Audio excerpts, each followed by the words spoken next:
And opening Zo 100 to OL5, have you ever noticed how the one who runs from love always finds a way back to it? Pause, eye contact, calm tone, they disappear, go silent, act like they don't care, but deep down, they always return. Yo 60114, because it's not you they're avoiding, it's intimacy itself. And the more stable and peaceful you become, the more your energy pulls them back without a single word. Follow this cliffhanger, Zo daughter 520. So why do they always come back? And what happens when they do? Lean forward, softer tone, stay with me, because the truth will completely change how you see connection forever. We'll explain everything in this video, step by step. Don't skip it. Let me tell you something powerful, something that will shift the way you see human behavior, relationships, and emotional energy forever. We've all been there, giving our all to someone who suddenly pulls away. One moment, they're present. They laugh with you, connect with you, maybe even tell you that you matter. And then, like a shadow in the night, they vanish cold, distant, unreachable. And your mind starts spinning. What did I do wrong? Why did they change? But here's the truth. It's not about you. It's about them. It's about the avoidant, the person who fears closeness, because somewhere deep inside, they never learned how to feel safe in connection. And here's the real paradox. The avoidant always comes back. Why? Because the same walls that keep them distant are the same walls that keep them lonely. They run from love, but they crave it. They reject intimacy, but they ache for connection. They'll withdraw into their solitude thinking it's freedom until they realize freedom without love feels like emptiness. So yes, they come back, but your power is not in waiting for them. Your power is in understanding the pattern and mastering your energy within it. When someone pulls away from you, you have two choices you can chase, trying to prove your worth, trying to convince them to see your value. Or you can center yourself. You can say, go, take your space, because I know who I am, and I know what I bring to the table. That's when you rise in emotional strength. That's when you take your power back. See, avoidants are drawn to stability. They're drawn to grounded energy. When you become unshakable, when you stop reacting to their distance with fear, something changes in the dynamic. They begin to feel what they've been running from. Your calm energy becomes the magnet, because people who avoid love are not avoiding you, they're avoiding their own feelings. And when you no longer try to fix them, when you stop trying to pull them in, you become a mirror they can't escape. Your self-respect, your peace, your quiet confidence, it calls them back stronger than any words ever could. But I want you to understand something deeper. Assuming the avoidant will come back doesn't mean you're sitting in hope or desperation. It means you know human psychology. It means you understand that the human heart, no matter how guarded, always seeks connection again. And by the time they return, you'll be different, stronger, wiser, centered, because waiting is not your job. Healing is becoming the version of yourself that doesn't chase, doesn't beg, doesn't break over inconsistency. That's the work. When you rise in emotional maturity, when you choose peace over panic, detachment over desperation, you become the energy they can't forget. So yes, assume they'll come back, not because you need them, but because you know your value. You know that anyone who walks away from authenticity will one day crave it again. You know that the love you give is powerful, rare, and unforgettable. And when they come back, and you won't be standing there waiting, you'll be standing there glowing, whole, grounded, radiant, because your energy will say, I was never waiting for you to return. I was returning to myself. Remember this, you don't lose people by loving them. You lose them by losing yourself in them. So when they go, rise higher. When they return, stay rooted, because your peace is the real magnet and your self-worth is what makes them orbit back. That's emotional mastery. That's real strength. And that's how you turn loss into power. The avoidant doesn't fear you. They fear emotional intimacy and vulnerability. This truth is often misunderstood, and it's the foundation of how so many relationships fall apart, not because of lack of love, but because of the lack of emotional safety that love demands. The avoidant personality is not cold by nature, it is wounded. At some point in their life, they learned that closeness meant pain, that needing someone meant risk, and that to depend on another human being meant giving up control. That belief shaped them into someone who values distance more than connection, solitude more than intimacy, and control more than surrender. Deep down, they want love just like anyone else, but their nervous system is wired to see closeness as danger instead of comfort. When someone like you comes along, someone open, expressive, and willing to connect deeply, they feel that pull, that gravitational force of your warmth. They want to lean in. But the moment they feel too seen, too understood, too emotionally touched, their defense system activates. They start to pull away, not because they stop caring, but because caring feels like losing control. To understand the avoidant is to understand fear disguised as independence. They convince themselves that they're better off alone, that needing someone is weakness, that space is their sanctuary. But in truth, it's their emotional armor. They build walls so high that not even love can climb over easily. And when they start feeling that someone might breach those walls, they retreat fast and quietly. They might ghost you, withdraw, or suddenly change their tone. You might start doubting yourself, wondering what went wrong, why their affection turned into silence overnight. But this is not about you being too much. It's about them feeling too much. Avoidants are hypersensitive to emotional closeness, even if they don't show it. They crave it but fear it at the same time. It's like standing in front of a beautiful fire. They want the warmth but are terrified of the burn. So they oscillate, moving closer when it feels safe and pulling away when it feels overwhelming. The irony is, the more you try to reassure an avoidant that you're safe, that you care, that you're not going to hurt them, the more they retreat. They don't trust reassurance because their fear isn't logical. It's emotional. Their subconscious mind equates love with loss of control, connection with suffocation, and vulnerability with rejection.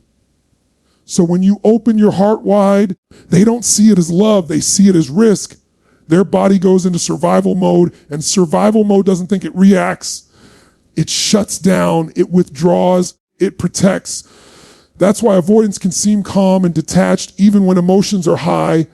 They're not calm, they're numb. They've learned to shut off their emotional responses as a defense mechanism. That detachment is their shield. But here's the deeper layer. Avoidants often attract people who are emotionally open, empathetic, and nurturing. The connection feels magnetic because opposites attract, but the dynamic quickly becomes unbalanced.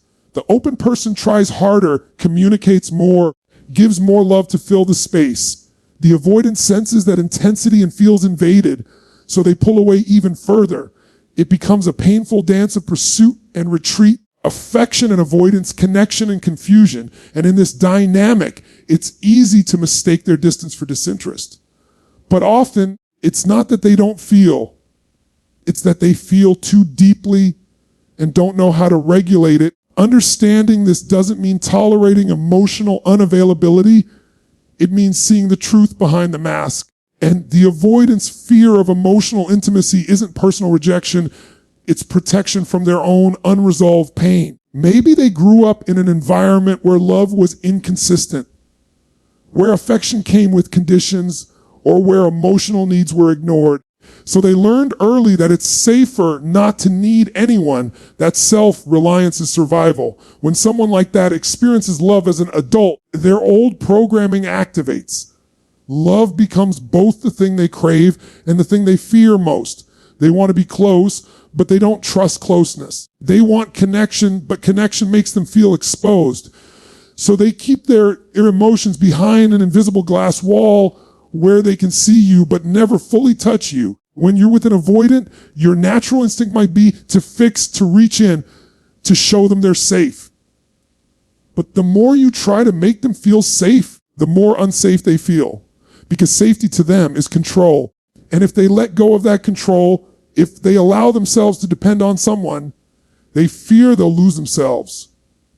So they test boundaries. They withdraw to see if you'll chase. They pull back to regain their sense of autonomy. It's not malicious, it's self-preservation. But in doing so, they sabotage the very connection they secretly long for. Deep down, they don't fear love. They fear the loss of self that love once caused them. They fear being trapped in emotional dependency, feeling helpless, or being let down again. Their fear of vulnerability is their way of saying, I've been hurt before, and I don't know if I can survive it again. If you watch closely, you'll see the conflict in them. The moments they soften, open up, share a glimpse of their inner world, only to quickly shut down afterward. That's not indifference. That's fear. Every time they open the door to intimacy, their inner alarm rings. They want to run, not because you did something wrong, but because their heart remembers the pain of needing and not receiving, of loving and being hurt. So they protect themselves by preemptively detaching. It's their way of staying in control of rejection, by leaving before they can be left. And to someone who's emotionally available, that behavior feels cruel, confusing, even cold. But when you understand it, you stop personalizing it. You see that it's not about your worth. It's about their wounds. The avoidance greatest lesson is learning that love doesn't equal loss of freedom. That intimacy doesn't mean losing themselves. That vulnerability doesn't mean weakness. But they won't learn that from being chased or convinced. They learn it when they see someone grounded in their own peace, someone who doesn't crumble when they pull away. Your emotional stability becomes a mirror. It reflects back the truth that connection doesn't have to be chaos. And sometimes your calm presence does more healing than any words ever could. The avoidant doesn't fear you, and they fear what you represent. The possibility of true emotional intimacy, the surrender of control, the risk of being seen completely and still being loved. It's both their deepest desire and their deepest terror. Understanding this gives you compassion, not confusion. It gives you power, not pain. Because once you see that their distance isn't rejection, it's protection, you stop chasing what was never about you and start embodying the stability they've been running from. Your strength lies in detachment, not in chasing. When someone withdraws, your first instinct might be to close the gap, to reach out, to fill the silence with reassurance. That's the emotional reflex of someone who feels deeply connected, someone who wants clarity, resolution, peace. But the truth is, the more you chase what's running, the faster it moves away. The more you try to prove your worth to someone who's disconnected, the more you teach them that they can retreat without consequence, that you will always be the one to bridge the distance. Detachment, real detachment, is not about indifference. It's not about shutting off your emotions or pretending you don't care. It's about reclaiming your inner balance, about standing still while the world around you shifts, and knowing that your peace doesn't depend on anyone else's presence or absence. When you detach, you stop operating from fear. Chasing is fear-based energy. It says, if you go, I lose something. Detachment says, if you go, I remain whole. It's the shift from dependency to power. It's the moment you realize that love rooted in fear is not love. It's attachment. It's survival instinct disguised as connection. People often confuse attachment for love because attachment feels intense. It feels consuming, but it's not stable. Detachment, on the other hand, is calm. It's grounded. It's the ability to feel everything without letting anything control you. It's when your emotions serve you, not the other way around. When you detach from the need to control outcomes, you begin to attract from a higher frequency. People sense your energy before you say a word. They feel when you're desperate for closure, and they feel when you're at peace with uncertainty. The more you cling, the more resistance you create, the more you release, the more things flow naturally back to you. Chasing disrupts the balance of energy. It puts the other person in a position of power and you in a position of dependency. It tells them that their validation defines your stability. But detachment communicates something entirely different. It says, I value connection, but I don't depend on it for my worth. In relationships, Emotional chasing is like trying to hold on to water. The tighter you grip, the faster it slips away. But if you open your hand and allow it to rest, it stays. The same principle applies to human connection. When you chase someone who's avoiding, you're actually feeding their fear. The avoidant personality seeks distance because closeness feels suffocating. When you move toward them in panic, they move further away to restore their sense of control. But when you stop chasing, when you hold your energy, when you become centered, they begin to feel safe again. Your detachment doesn't trigger their defenses.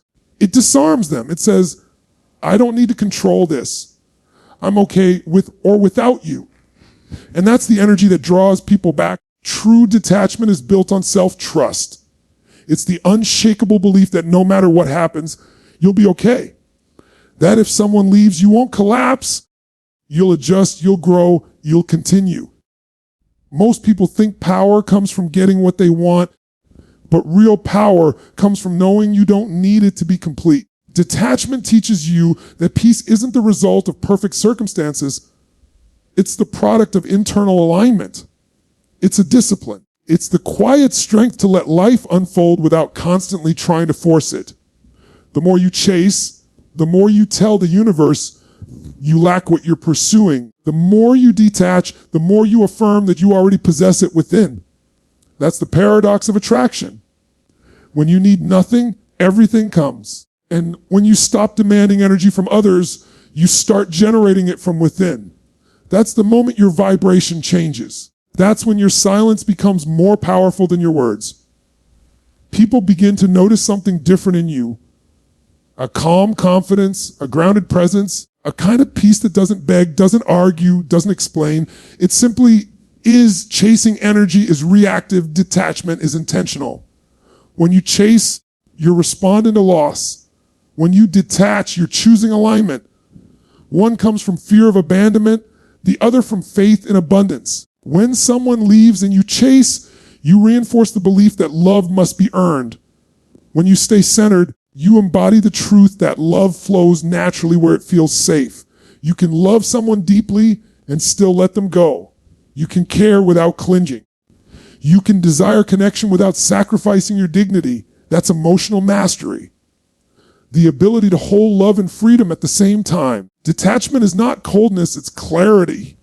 It's the awareness that your emotions are real, but not permanent. It's the decision to feel the pain, but not become the pain. It's recognizing that the need to chase is often an echo of old wounds. The child who once felt unseen, the soul that once felt forgotten. When you learn to sit with that discomfort instead of running towards someone to fix it, you heal at the deepest level. Because chasing doesn't heal the wound, it amplifies it. Detachment invites you to look inward, to nurture the part of you that craves validation, and to teach it that peace doesn't come from another person. It comes from self-connection. Every time you resist the urge to chase, you strengthen your emotional muscles. You train your mind to trust stillness. You send yourself the message that you are safe, even in uncertainty. And that safety becomes your new foundation.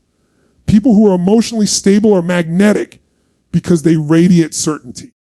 They don't beg for reassurance because they embody it. And they don't need to convince anyone to stay because they're rooted in the belief that what's meant for them will remain. The moment you stop chasing, you begin to observe, you start to see dynamics clearly. Who reciprocates, who respects, who values your energy. Detachment allows you to respond from awareness, not reaction. You can look at someone pulling away and think, that's their process, instead of, that's my fault. You can give them space without losing your sense of self. You can love without attachment, and that's the most powerful love of all because it's free. When you master detachment, you stop needing to prove your worth. You stop performing for approval. You stop confusing attention with affection. You begin to understand that sometimes the loving thing you can do for yourself and for others is to let go. Because detachment doesn't kill love, it purifies it. It removes the fear, the control, the dependency, and leaves only authenticity. When you no longer chase love, love starts chasing you. When you no longer need someone to validate your emotions, Your emotions validate you. That's when the energy shifts. That's when you become the calm in the storm instead of being swept away by it. Detachment doesn't mean you stop caring. It means you care from a place of strength, not weakness. It means you stop trying to control what's not yours to control and start mastering what always was your energy, your response, your peace. The people who are meant for you will feel that strength and move toward it. Those who aren't will drift away, and you'll let them because you know that no loss can take away your wholeness. Detachment is not the end of love. It's the beginning of real conscious love, the kind that doesn't chase because it already knows its value. Emotional stability becomes the silent magnet that draws them back. In a world where everyone is reacting and where emotions rise and fall like waves, the person who stands still in peace becomes the rare energy everyone is unconsciously drawn to. Emotional stability isn't loud. It doesn't chase attention. It doesn't demand validation. It speaks through calmness, through grounded energy that says, I'm safe within myself. That's what makes it magnetic. When someone who is emotionally avoidant feels that kind of stability from you, it disarms their fears. They no longer feel pressured to perform, to defend, to escape. They feel something different, safety. And safety is what the avoidant has been searching for all along, even when they didn't know it. When you are emotionally stable, you stop feeding chaos with chaos. You stop meeting their withdrawal with anxiety, their silence with panic, their distance with pursuit. You start operating from awareness instead of reaction. You start realizing that someone pulling away doesn't mean you need to lose your ground. Instead, it becomes your cue to breathe deeper, to anchor yourself, to hold your energy steady. This steadiness is powerful because most people are addicted to emotional highs and lows. They are used to drama, to intensity, to constant motion. When you don't react, when you stay in peace, it creates contrast. It unsettles their expectations. They start to wonder why you're not chasing, why you're not breaking, why you're not losing control. That calm energy becomes intriguing, mysterious, and deeply attractive. Emotional stability is not suppression. It's not pretending you don't care or forcing yourself not to feel. It's feeling everything without letting anything dominate you. It's the ability to hold space for your emotions, acknowledge them, and still choose composure. It's when your peace becomes non-negotiable. When someone pulls away, most people lose their emotional balance. They spiral into overthinking, anxiety, or self-blame. But when you are stable, you observe instead of react. You notice the patterns. You understand that avoidance is their coping mechanism, not your rejection. You understand that their silence doesn't mean your worth has decreased. And from that place of calm understanding, you move differently. You respond with patience, not panic. You hold space for yourself, not for their validation. People feel emotional energy even through silence. When you are anxious and trying to hold on, they feel it. When you are calm and secure, they feel that too. The avoidant personality senses energy before they register words. So when your emotional field becomes calm, it sends a message, not through text, not through action, but through vibration that says, I'm no longer a threat to your autonomy. That's when they begin to soften. They start to miss the emotional safety that your stability represents. They start remembering the peace that surrounded your presence. Emotional stability becomes the magnet because it's rare. Most people operate out of emotional turbulence. Few embody calm strength. When you practice emotional stability, you stop being controlled by external circumstances. You don't hinge your peace on whether they stay or go. You no longer need immediate answers or constant reassurance. You know that time reveals everything. You know that nothing forced ever lasts. You start to trust the natural rhythm of connection, that if something is meant, it will flow, and if it's not, it will fade. And that trust creates serenity. Serenity is magnetic because it's healing. When you carry emotional chaos, you drain energy from others. When you carry peace, you restore it. That's why people who are grounded attract attention effortlessly. They don't demand, they inspire. They don't chase, they attract. Avoidants, who often live in emotional overwhelm, find comfort in those who carry emotional balance. They might run from intensity, but they're drawn to consistency. When they sense that you're not trying to control them, when they feel that you're not emotionally volatile, they relax. Their defenses drop little by little. They start feeling safe enough to approach, to reconnect, to test the waters again. That's the paradox. The moment you stop needing them to come back is the moment they feel drawn to return. Your calm becomes the gravitational pull that reminds them what peace feels like. Because avoidance is not peace, it's suppression. And it's an escape from emotions they don't know how to manage. So when they encounter someone who can manage emotions calmly, who doesn't crumble under pressure, it triggers curiosity and comfort at once. Emotional stability is also about boundaries. It's knowing where your responsibility ends and theirs begins. You can care deeply, but you don't carry their emotions for them. You don't overfunction to compensate for their underfunctioning. You don't make their silence mean you're unworthy. You allow them to experience their journey while staying centered in yours. Boundaries protect your peace, and peace sustains your magnetism. When someone knows they can't shake your foundation, they start respecting it. Even the avoidant who resists emotional closeness will feel subconsciously drawn to that steadiness. Because emotional stability is like a lighthouse. Even when ships drift away, they remember where the light is. Practicing emotional stability means mastering your internal dialogue. It means noticing when your mind starts creating stories. They don't care. I'm not enough. It's over. And choosing not to believe every thought. It's reminding yourself that feelings are temporary messengers, not facts. It's developing the discipline to pause before reacting and to respond with presence instead of pain. It's teaching your nervous system that distance is not danger, that silence is not rejection, that love doesn't have to be frantic. That inner work transforms you into someone whose energy feels safe, balanced, and magnetic. Emotional stability doesn't mean you never feel hurt. It means you don't let hurt define your behavior. You can acknowledge disappointment without collapsing into desperation. You can grieve without losing grace.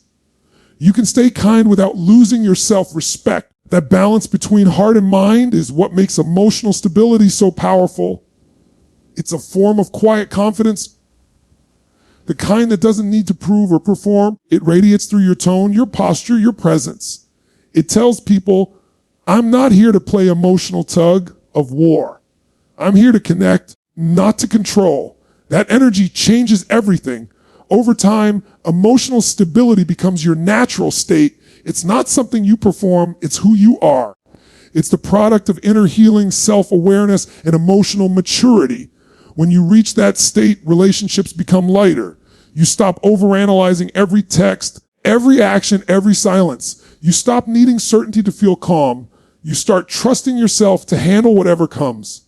And that trust is magnetic because deep down, and everyone, even the avoidant, wants someone who can hold emotional space without collapsing under pressure. They want someone who brings peace, not pressure, understanding, not judgment. When you embody that, you stand out. People remember how you made them feel. If your presence brings tension, they retreat. If your presence brings peace, they return. Emotional stability creates that emotional memory. It tells their subconscious, this person is safe. And safety, for someone who fears intimacy, is the first bridge back to connection. When you're calm, grounded, and emotionally centered, you don't have to do anything to attract them. Your energy does it for you. It's silent, it's subtle, but it's powerful. Emotional stability isn't just a mindset, it's a vibration. It's what turns you from someone chasing love into someone embodying love. It's the space where attraction meets respect, where connection grows naturally, and where peace becomes the most irresistible thing about you. When they return, your power is in choosing peace over validation. The moment someone who once withdrew, who once created distance, decides to come back, it tests your emotional growth more than anything else. Because when they return, they're not just revisiting you. They're revisiting the energy you once offered and the emotional space you once created. And if that energy has changed, the entire dynamic changes. You've evolved from needing their presence to validate your worth to understanding that their presence adds nothing to what you already are. This is where peace becomes your greatest strength. Validation seeks to prove something. Peace knows it already is. When you choose peace, you no longer operate from emotional hunger. You no longer look at their return as proof that you were enough all along. You see it simply for what it is, a reflection of the natural pull that your calm, grounded energy created. When the avoidant returns, they often expect the same version of you they left behind. The one who chased, who needed closure, who was emotionally reactive. But when you meet them with peace, when you don't demand explanations or apologies, it disarms them completely. They expect tension, you offer calm. They expect questions, you offer understanding. They expect emotional charge, you offer neutrality. That neutrality is not coldness, it's self-mastery. It shows that you no longer need external validation to feel complete. You've detached your sense of worth from their actions. That shift in energy is magnetic because it represents freedom. People are drawn to those who are emotionally free because freedom feels like truth, and truth feels like home. Peace is not passive. It's the active decision to remain grounded no matter what energy enters or exits your life. It's the refusal to let someone else's choices dictate your state of being. When someone returns, peace is what allows you to listen without judgment, to observe without reacting, to decide from wisdom instead of emotion. Validation would make you chase understanding. Why did you leave? Do you still care? Was it my fault? Peace doesn't need those answers. Peace already knows that closure doesn't come from conversation. It comes from acceptance. And when you reach that level of emotional maturity, people feel it immediately. Your energy becomes calm, clear, and steady. There's no tension to feed on, no emotional chaos to mirror, and because of that, they naturally feel safe again in your presence. Choosing peace means you no longer seek to win. You're not trying to prove a point, not trying to make them regret, not trying to show them what they lost. You're beyond that. You understand that revenge energy only binds you to the past, while peace frees you from it. The real power is not in making someone miss you. It's in being so at peace that you no longer need them to.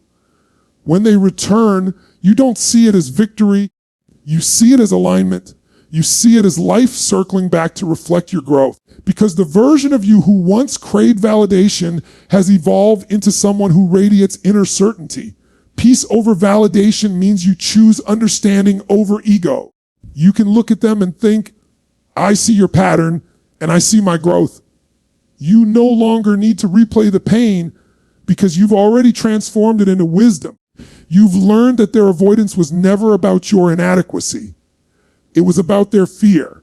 And once you know that deeply, the need to prove anything disappears. Peace creates emotional distance without creating disconnection. It allows you to care without attachment. It lets you listen to their words, but stay guided by your intuition. You can love them, but not lose yourself. You can appreciate their return without surrendering your balance. When you choose peace, you begin to communicate differently.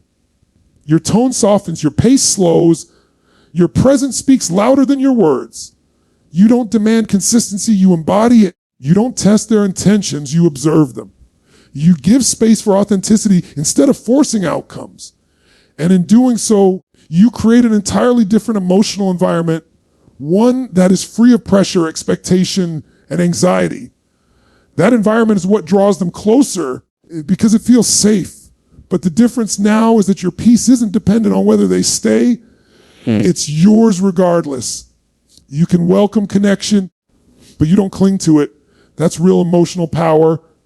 The ability to hold open doors without holding expectations.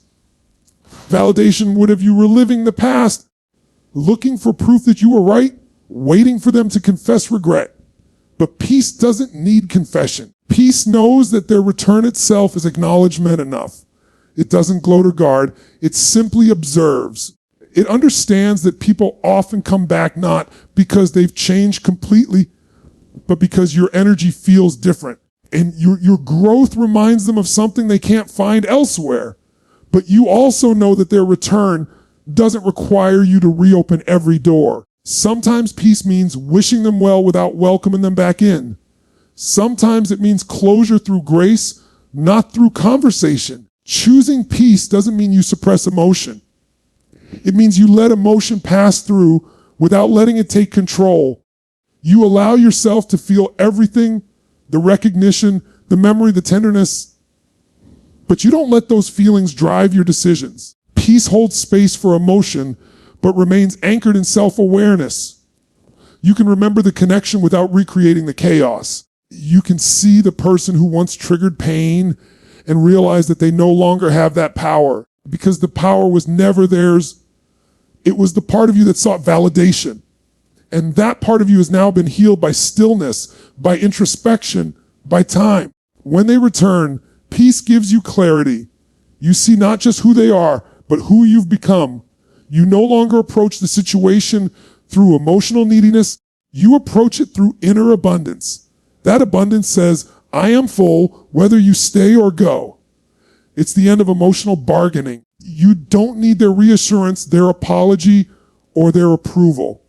You already gave those things to yourself. That's the kind of energy that changes everything. The moment when the person who once had power over your emotions realizes they no longer can affect your peace. Not because you built walls, but because you built understanding. Peace is your reminder that you can love without losing yourself, that you can forgive without forgetting, that you can release without resentment. When someone returns, your peace decides whether they stay as part of your present or remain a memory of your past. You have the power to choose alignment over attachment because validation seeks to fill a void while peace recognizes that the void never truly existed. It was just a lack of awareness of your own completeness. And now that awareness is here. When you live from peace, you no longer rush into reconnection. You take your time. You let actions speak, not promises. You stay curious, not naive. You understand that if someone truly values the new version of you, they will rise to meet your energy, not pull you down to the past. Peace gives you patience. You know that what's real never needs to be forced. You know that love that's meant to grow will grow in the soil of calm, not chaos. You trust that your stability is enough to guide every interaction from this moment forward. So when they come back, you don't lose your balance trying to relive what was. You stand firm in what is. You embody quiet confidence. You look at them and know that the person they once left behind no longer exists. The one standing before them now is centered, peaceful, complete. And that is the kind of energy no one can forget because peace is unforgettable. It's not something you show, it's something you are. It's what makes you magnetic, untouchable, and whole all at once. Thank you for listening, and don't forget to like and subscribe